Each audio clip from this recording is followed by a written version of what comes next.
Muy bien, pasamos a la segunda unidad del curso. Pongan eso como título, a ver. Sistemas lineales de ecuaciones. Muy bien, entonces vamos a decir aquí, a ver. Sea AX igual B, sea AX igual B, la representación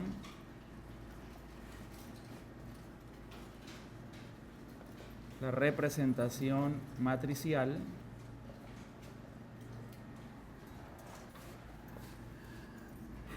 de un sistema lineal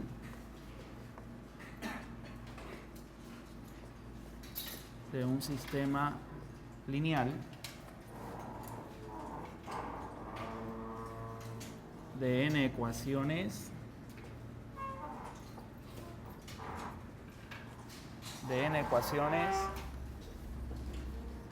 con n incógnitas.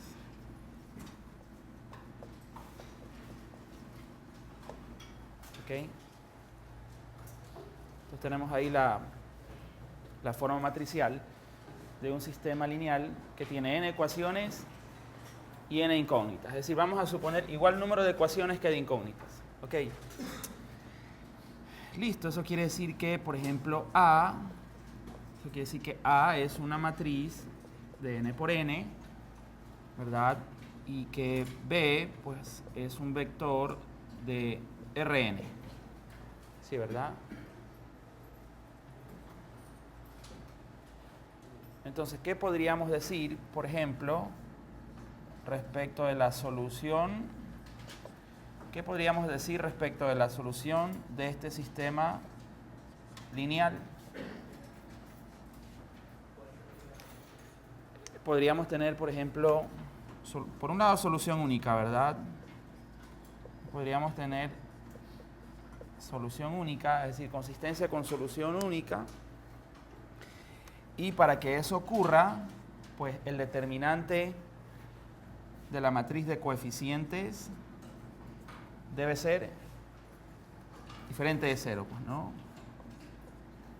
¿Ok? Entonces sabemos que si el determinante de esta matriz A, de esta matriz, ¿verdad?, es diferente de cero, pues el sistema tiene solución única. Ahora, podríamos también tener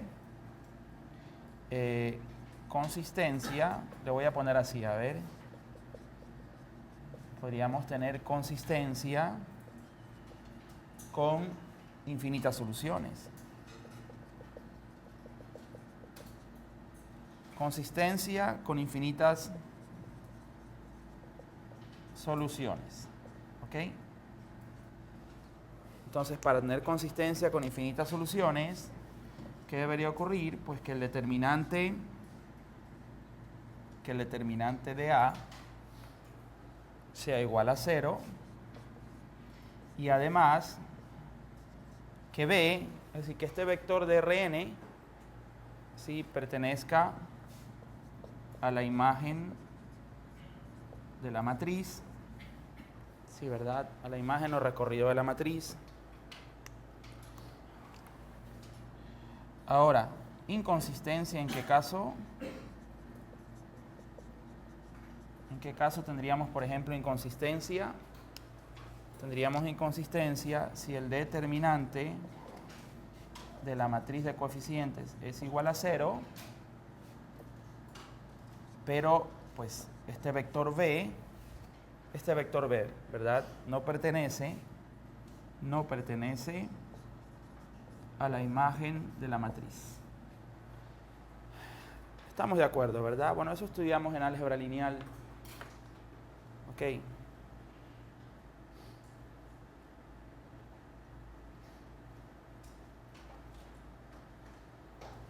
Ahora, vamos a suponer también que el sistema no es homogéneo. Indiquemos eso, a ver. Vamos a suponer aquí que el sistema no es homogéneo. Ok. Es decir, que este vector B, pues, no es el nulo. Sí, es decir, voy a representar de esta manera al nulo, lo voy a poner aquí, ¿no? El nulo de Rn.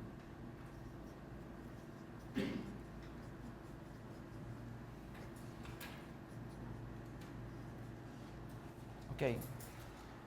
Cero techo, ¿verdad? Entonces vamos a suponer que el sistema no es homogéneo. ¿Estamos? Entonces digamos acá, a ver. Vamos a hacer algunos supuestos. A ver. Suponga que el sistema lineal anterior no es homogéneo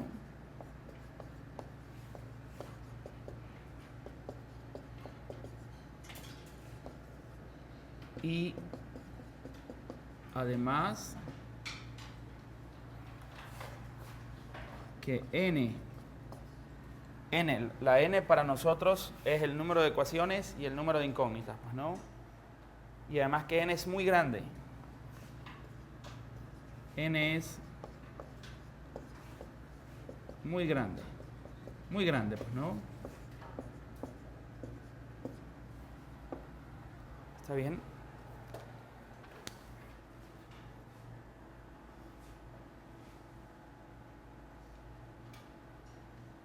Claro, vamos a suponer que tenemos una matriz con entradas reales, pues, ¿no? Es decir, sí, efectivamente, esta es una matriz con entradas reales. Le pongo acá, a ver. Matriz de coeficientes con entradas reales. Sí. Si los elementos de la matriz son números reales. Sí. Listo, entonces vamos a decir aquí, necesitamos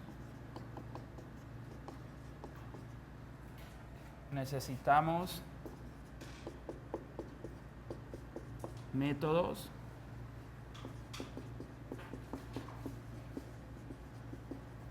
que cumplan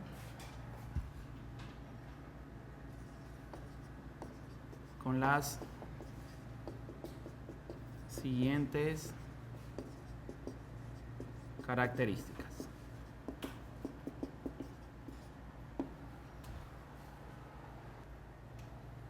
Con las siguientes características. Aquí se me olvidó indicar lo siguiente. Otro supuesto, es decir, nos vamos a preocupar por métodos que nos permitan resolver este sistema lineal, pero vamos a suponer que el sistema tiene solución única, ¿ok? Y la idea sería ir a buscar esa única solución. Voy a indicar eso aquí, a ver. Vamos a suponer también que el sistema AX igual B tiene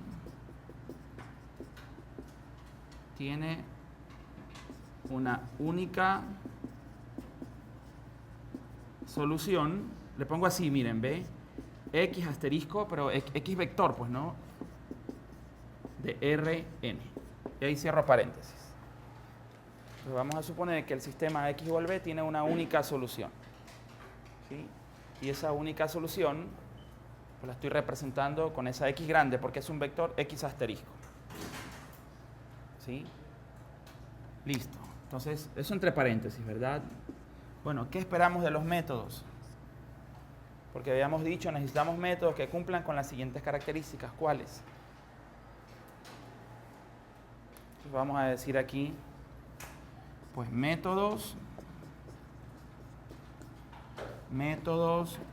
que minimicen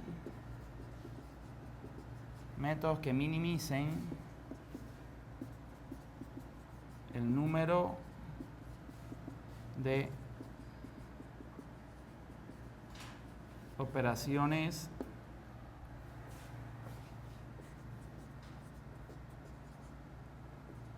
aritméticas elementales. decir, por ejemplo, sumas, restas, multiplicaciones, divisiones, ¿sí? Incluso comparaciones, ¿verdad? Comparaciones, mayor, menor, ¿sí? ¿Estamos? Pues queremos métodos que minimicen el número de operaciones aritméticas básicas, digamos, ¿no? Vamos a decir aquí también, métodos que minimicen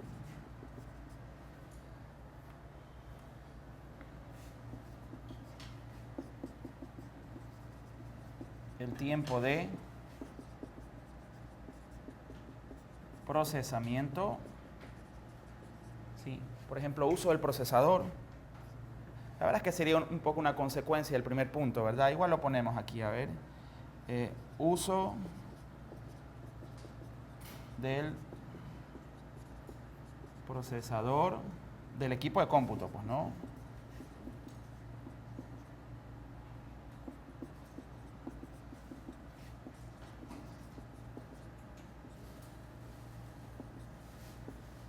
¿Estamos? Obviamente también tendríamos que decir aquí métodos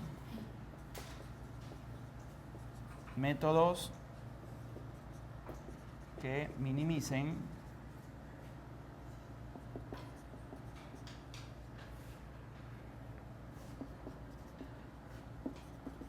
la cantidad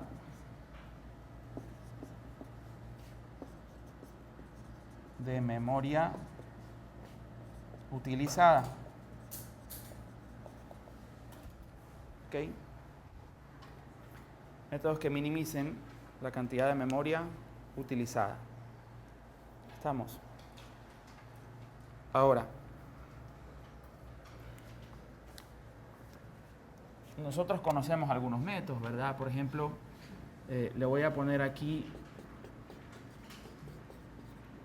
métodos directos. ¿Sí? Métodos directos. Entonces, por ejemplo,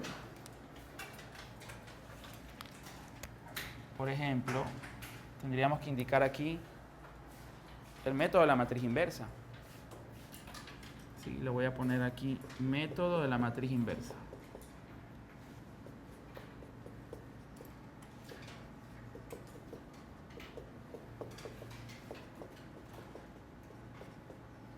Entonces, en el método de la matriz inversa, ¿quién sería ese X asterisco? En el método de la matriz inversa, ¿quién es el X asterisco? Recuerden que vamos a suponer que el sistema tiene solución única. ¿Ok? Por lo tanto, el determinante es diferente de cero, el determinante de la matriz de coeficientes, y por lo tanto, esa matriz tiene inversa. Entonces, sabemos que ese X asterisco, es decir, esa única solución que queremos encontrar, ¿a qué es igual? A la inversa de A por el vector B. ¿Sí o no? Y a su vez, ¿quién sería este A a la menos 1? Esto es 1 sobre el determinante de A. ¿Qué más? Por la adjunta de A. Aquí va la adjunta de la matriz y de esto transpuesta. ¿Sí, verdad? Sí, aquí tenemos la adjunta de la matriz. Aquí. Calculamos la transpuesta y después 1 sobre el determinante de A. Ahora, ojo, voy a decir aquí, aproximadamente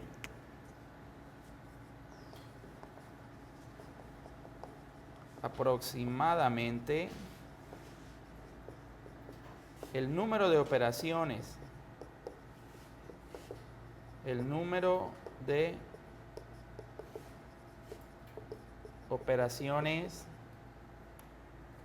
aritméticas. Sí, es una estimación, ¿no? El número de operaciones aritméticas elementales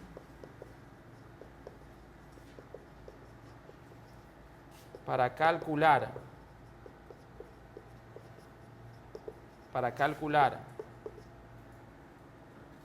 el determinante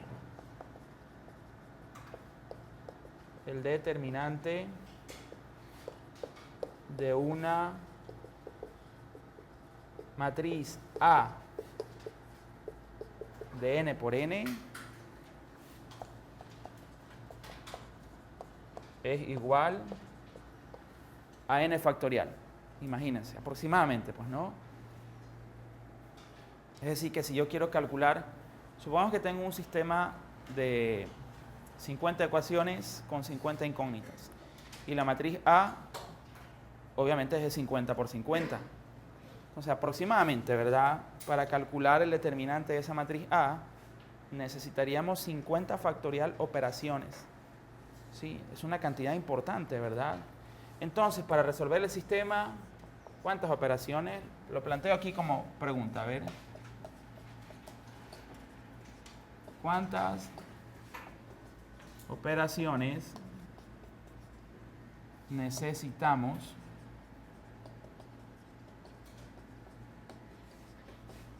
para resolver el sistema con este método, obviamente, ¿no? ¿Cuántas operaciones? Entonces le pongo así, mira. El número de operaciones, ¿a qué sería igual? Veamos. Entonces, aquí necesito calcular un determinante. ¿Sí ven? Claro, aproximadamente, ¿no? Pues para este determinante, para calcular este determinante, obviamente suponemos solución única, recuerden, ¿no? Y por lo tanto, esto no me va a salir 0, ¿ok? No hay peligro ahí de división para 0. Entonces, solamente aquí hay n factorial operaciones. Entonces, le pongo así, ¿no? N factorial operaciones. Pero para calcular la adjunta, sí, obviamente la adjunta de A es una matriz de n por n. O sea que, si es una matriz de n por n, ¿cuántos componentes hay? N cuadrado, componentes, ¿sí? Entonces yo tendría que decirle así, le tendría que decir n cuadrado, número de componentes, pero a su vez cada componente, para calcular cada componente, necesitamos calcular un determinante de qué tamaño. De n-1, ahí van los menores, pues. Entonces sería n-1 factorial. ¿Ok? Le podríamos poner más 1 aquí, debido a que después habrá que hacer una serie de divisiones, pero vamos a dejarlo ahí, a ver, aproximadamente, ¿no? Entonces, por ejemplo, aquí, imagínense aquí, esto. Yo podría, por ejemplo, este n factorial escribirlo como ¿quién? Como n aproximadamente, ¿no? Entonces sería n por ¿quién? N por n-1 factorial más n al cuadrado por n-1 factorial. ¿Sí? Por lo tanto, esto sería aproximadamente ¿quién? N más n cuadrado, n-1 factorial. Sí, la verdad, en la práctica este método no conviene, pues, ¿no? Entonces,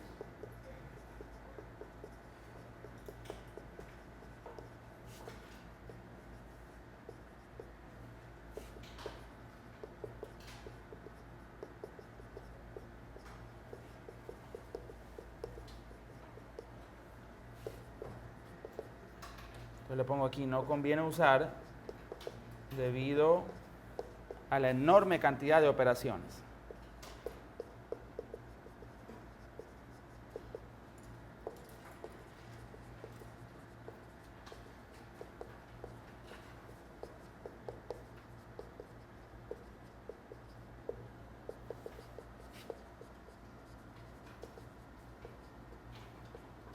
Sí, a una cantidad enorme de operaciones involucradas. Ok. Listo, otro método conocido, a ver. Otro método conocido, la eliminación gaussiana, por ejemplo. A ver, ¿qué podríamos decir de la eliminación gaussiana? Lo voy a poner acá, a ver. Método de la eliminación gaussiana.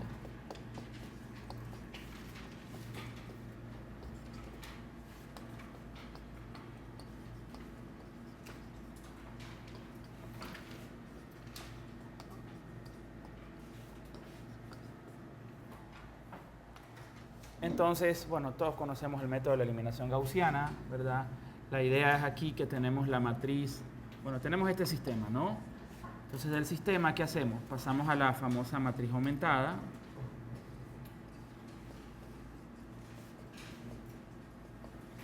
¿Ok? Escribimos así, pues, ¿no? A, B. Es decir, esto sería así, a ver. Bueno, A11, A12, A13, puntos suspensivos A1n, A21, A22, A23, acá A2N, A31, A32, A33, acá sería A3N y así hasta AN1, AN2, AN3, acá que tenemos ANN, acá tendríamos B1, B2, B3, puntos suspensivos, hasta B sub n. Entonces, efectivamente, aquí está la matriz A. Ahí está la matriz A. Acá tenemos el vector B. Y, pues, obviamente, resolvemos el sistema para las n incógnitas, pues, ¿no? X1, X2, X3, hasta Xn. Sí, entonces, ¿qué hacemos después? Entonces, decimos aquí, ¿no? Así. ¿Qué aplicamos? Aplicamos operaciones con renglones, ¿sí? Entonces, yo le pongo aquí, a ver, operaciones con renglones.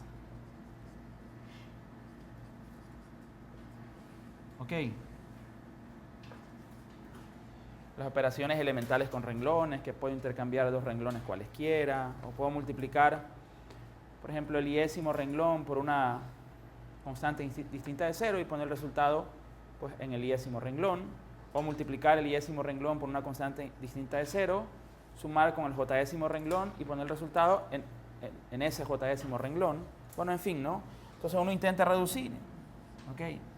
Entonces finalmente queda una cuestión más o menos así. A ver, le voy a poner aquí R11, R12, R13, puntos suspensivos, R1N, ¿sí? Entonces aquí voy a poner así, ¿no? R22, R23, ya cuando uno ha reducido aquí, ¿verdad? R2N, acá iría R33 y aquí se va hasta R3N y acá abajo termina como RNN, ¿verdad? Y acá tenemos otros B, por ejemplo le pongo así, B1', B2', B3', puntos suspensivos hasta Bn', ¿verdad? Entonces, claro, aquí tenemos la diagonal principal. Esta es la diagonal principal. Así trabaja el método de la eliminación gaussiana, ¿verdad? Entonces, obviamente, todo lo que está debajo de la diagonal principal, ¿qué lo hacemos? 0. Entonces, pongo un 0 grandote aquí, ¿ya? Sí. Entonces, ahí intentamos reducir. Obviamente, son sistemas equivalentes, pues, ¿no? Es decir, estos dos sistemas... A ver, yo paso de esta representación a esta otra, pues, haciendo uso de operaciones con renglones, pero obviamente ambos sistemas son equivalentes. Pues teoría de álgebra lineal, pues no. Sí, por si acaso le pongo aquí. Ambos sistemas son equivalentes. Ambos sistemas son equivalentes. Equivalentes, ¿qué quiere decir? Pues tienen la misma solución.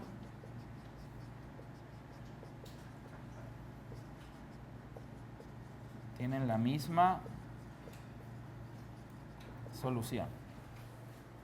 ¿Ok? Y típicamente, ¿qué hacemos luego? De ahí empezamos a despejar, ¿verdad? Recuerden que estamos suponiendo que hay solución única. ¿Ah? Entonces, claro, de ahí nosotros, bueno, nuevamente aquí, X1, X2, X3, Xn. Entonces, ¿quién es Xn? Entonces, obviamente, Xn, ¿quién sería? Pues Xn sería B'N dividido ¿para quién? Para R sub nn. ¿Sí? Y empezamos a hacer sustitución hacia atrás, ¿verdad? Sustitución hacia atrás. ¿Sí? Para encontrar las demás incógnitas. Para encontrar los valores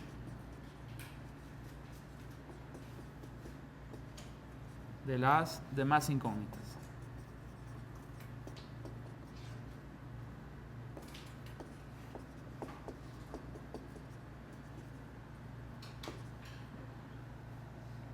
Dos puntos, siempre hacia atrás, ¿verdad? Es decir, que aquí encontramos luego, ¿quién sería? X sub n menos 2, puntos suspensivos hasta x3, x2 y finalmente x sub 1. Haciendo sustitución hacia atrás. Bueno, es lo que hacemos, ¿verdad? Cuando usamos el método de la eliminación gaussiana. Ahora, aproximadamente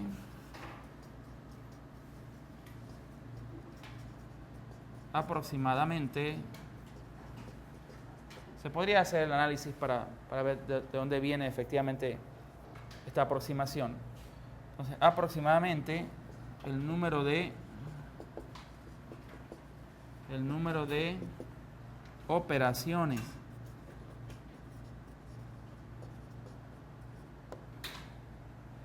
necesarias para resolver el sistema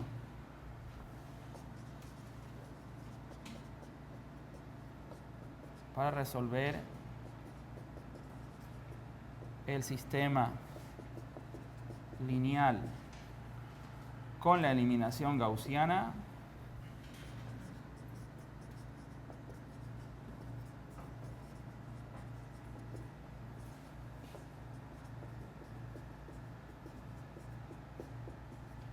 es n al cubo sobre 3. Aproximadamente, pues no. Si el número de operaciones es aproximadamente n al cubo sobre 3. ¿Sí? Ahora, podríamos usar también, sigue siendo un número alto, ¿no?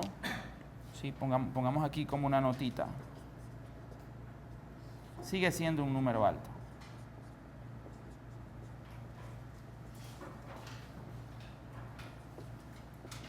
Obviamente, peor es el método de la matriz inversa, ¿no? Pero acá sigue siendo un número alto, este n al cubo sobre 3.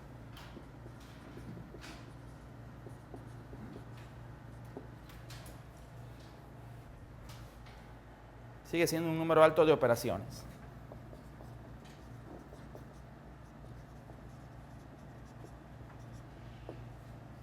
Entonces, peor si usamos Gauss-Jordan, pues no. Si yo le digo aquí, por ejemplo, a ver,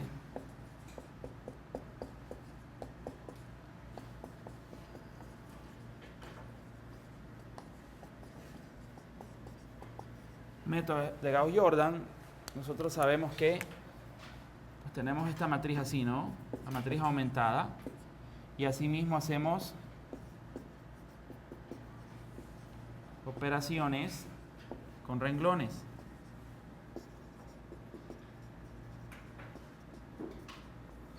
O sea, hacemos operaciones con renglones, ¿sí? ¿Y cómo queda la matriz? ¿Cómo se reduce? Finalmente, del lado izquierdo, ¿qué queda? La identidad. Y del lado derecho, ¿qué tendríamos? Ya la solución, pues. ¿Sí? Entonces, obviamente acá el número de operaciones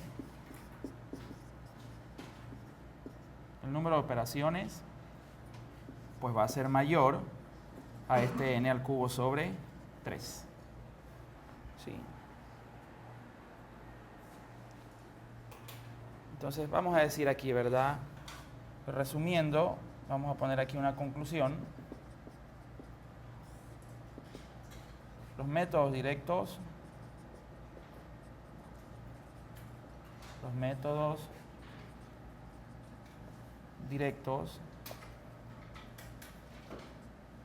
en la práctica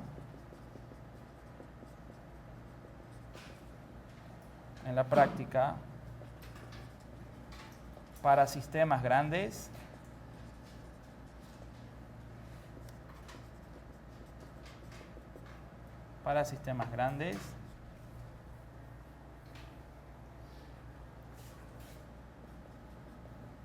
pues necesitan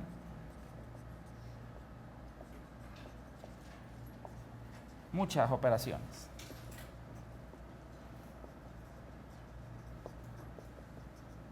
Sí.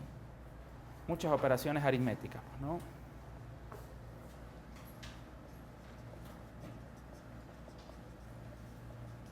¿Estamos? Entonces, lo que vamos a estudiar nosotros son métodos iterativos.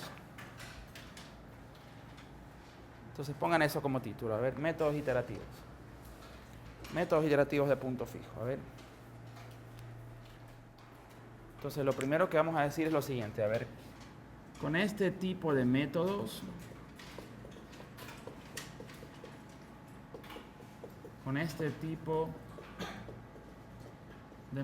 de métodos, el número de operaciones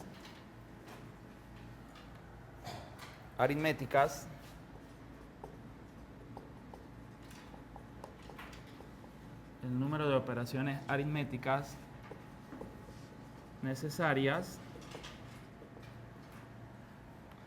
se reduce considerablemente.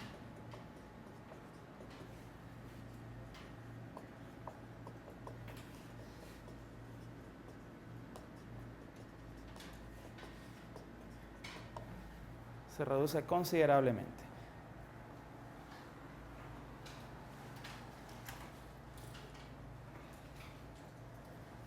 Entonces vamos, ahora, ¿cómo trabajan? Vamos a decir aquí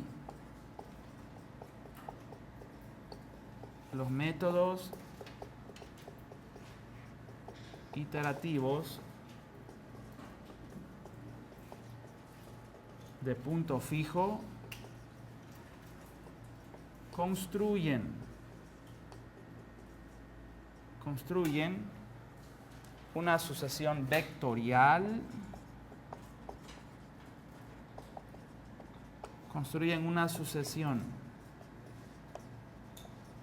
vectorial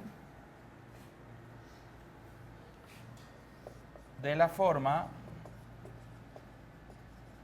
dos puntos. Ojo, acá hablamos, porque cuando resolvíamos ecuaciones no lineales y usábamos métodos de punto fijo, decíamos que estos métodos construían una sucesión de números reales. Pues ahora, para resolver el sistema lineal, los métodos de punto fijo que vamos a estudiar van a construir sucesiones vectoriales. Es decir, los elementos de la sucesión ahora son vectores, ¿sí? Entonces, ¿qué forma va a tener esta sucesión vectorial? De esta manera, a ver. Xn, póngale una X grande ahí para que se vea que es un vector, igual a una G grande, ¿sí? Y acá X sub n menos 1. Ahí. Entonces vamos a decir aquí, a partir de un vector inicial, ya no hablamos de un dato inicial, hablamos de un vector inicial arbitrario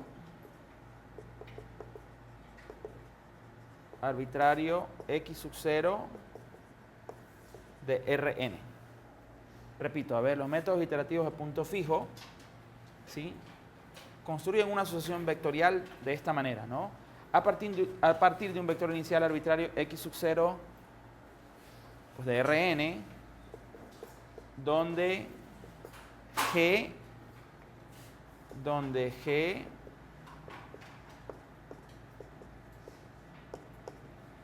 es una función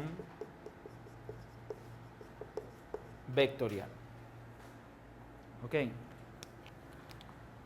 Donde G es una función vectorial. Es decir, la idea es que G recibe un vector de Rn como entrada. Sí, ¿verdad?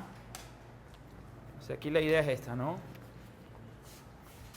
Entonces, esta función G, la idea es que recibe aquí un vector de Rn y devuelve otro vector, ¿sí?, también de Rn. ¿Sí? Eso. Entonces ya no vamos a hablar de una sucesión escalar o de una sucesión de números reales. Entonces, ¿cuál es la idea? La idea es la siguiente, a ver, yo tengo el x sub 0, ¿ok? El x sub 0. Pues la idea es que este sea el vector inicial. Vector inicial arbitrario.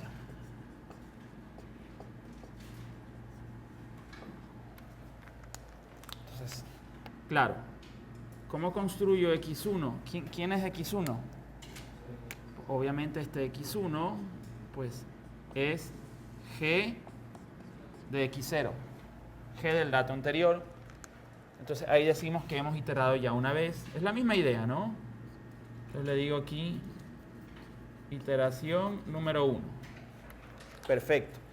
Y así, en el siguiente pasito construimos x2. ¿Y este x2 quién es? Pues este x2 es g aplicado al vector anterior, x1. Entonces aquí decimos, ¿verdad?, que hemos iterado una segunda vez. Iteración número 2. Entonces, esa es la idea, ¿no? Entonces viene un x3. Aquí se ha iterado una tercera vez. Iteración número 3. Obviamente, este x3, ¿quién es? Este x3 es g de x2. Y así, pues, ¿no? De puntos suspensivos. La idea es que, pues, bajo ciertas condiciones, pues se tenga convergencia al x asterisco, ¿no?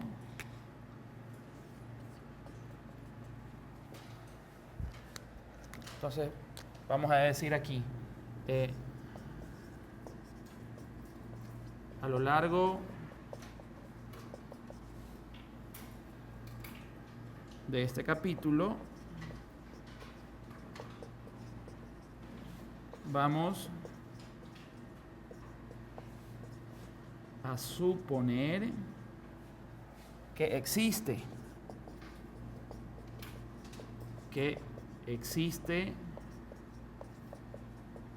un único vector, vector x asterisco de Rn, tal que, dos puntos, pues A por x asterisco es igual a B. ¿Sí? Entonces, bajo ciertas condiciones,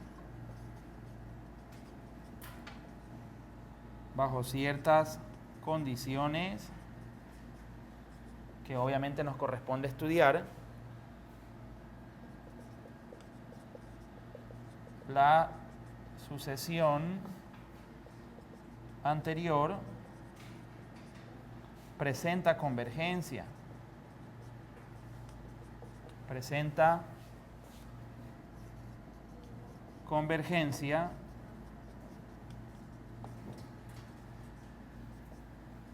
Al vector x asterisco. ¿Ok?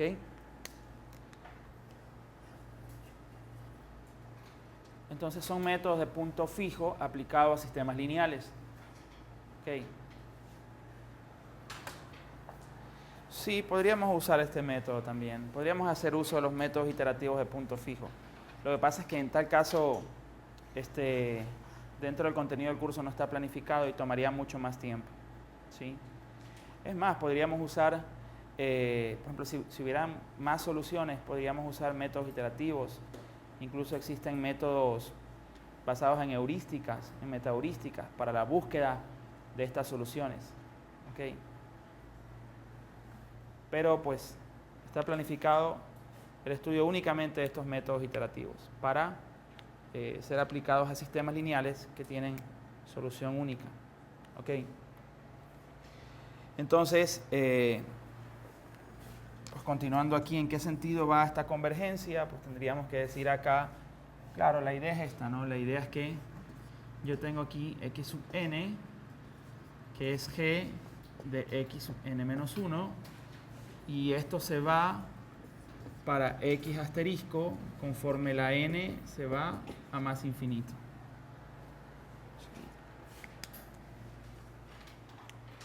Ok. Y es más, miren que nos estamos concentrando únicamente en sistemas lineales que tienen igual número de ecuaciones que de incógnitas. ¿Ok? Entonces, podríamos tener un sistema lineal donde el número de ecuaciones no es igual al número de incógnitas. ¿Ok? Y ahí tendríamos que analizar, ¿verdad?, si hay solución, si no la hay, y si hay solución, si es única o son muchas soluciones.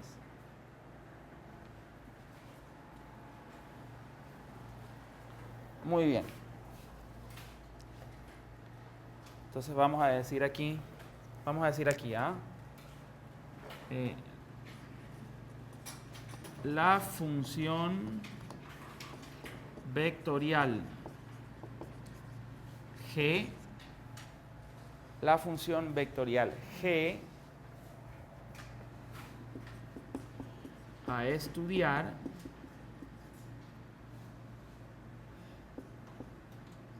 vamos a decir aquí, debe ser de la forma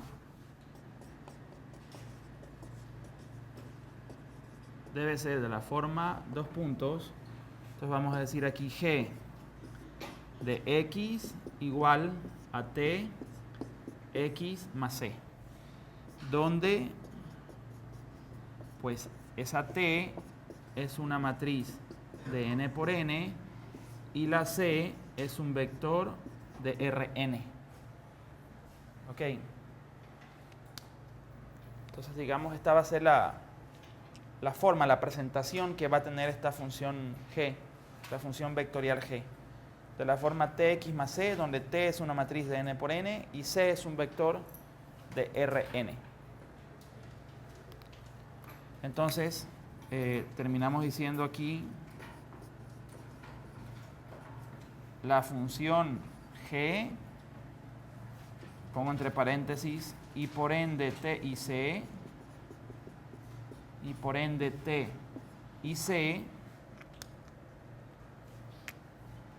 dependen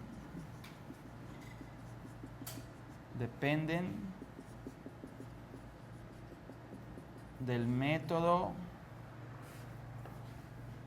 particular,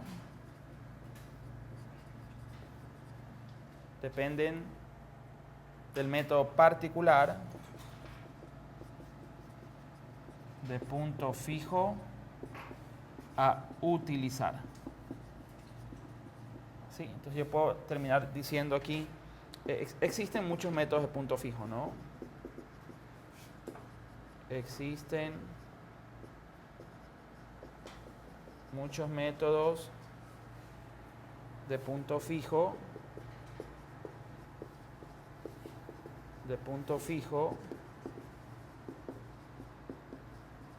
para resolver sistemas lineales de ecuaciones. ¿Estamos?